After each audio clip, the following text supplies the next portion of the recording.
Alors, vous savez qu'aujourd'hui nous sommes le 6e jour. Tous les jours, à l'époque du temps, on tournait autour du Mizbeach un tour. Et demain, ce sera Hoshana Rabbah et on tourne 7 tours. Bon, cette année, vous avez bien compris que l'ensemble du peuple tournait, on mandate le rabbin pour le faire. Donc demain également, on tournera 7 tours, mais c'est le rabbin qui le fera pour nous. Ce que je veux dire, c'est que ça conclut les fêtes de Sukkot, et cette fête s'appelle Hoshana Rabbah. Le Harizal disait qu'on est... D'ailleurs, il est intéressant de souligner que Na, ça vaut 5, c'est en valeur numéro 51, et ça fait 51 jours depuis Yom, le premier Tishri jusqu'à demain, où on est en pleine ferveur, on demande à Hachem de nous pardonner, on demande d'exécuter une prière, d'exaucer.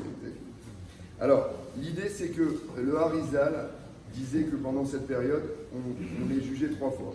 Le premier à Rosh Hashanah, le deuxième à Kippour et le troisième à Hoshana Rabbah. Mon maître, un de mes maîtres, Georges Danan, au Maroc, nous disait comme allégorie, c'est que Rosh Hashanah, c'est le jugement, Kippour, c'est l'appel, et la cassation, c'est Hoshana Rabbah. Donc,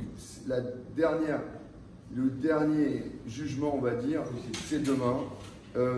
Pour atténuer le jugement, il est d'usage de faire une veillée. Ce soir, on fera une veillée à partir de 22h jusqu'à 2h du matin. Et demain, on vous attend nombreux parce que la prière est longue. Il faut compter 2h, 2h30. Donc, vous prenez vos dispositions.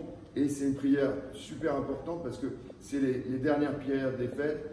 Ayez beaucoup de kavanah et kavanot plutôt pour que chacun de nous puisse renforcer l'ensemble de nos prières et que toutes ces épidémies, que cette année passe avec ces malédictions et que cette année nouvelle vienne avec toutes les bénédictions. Amen.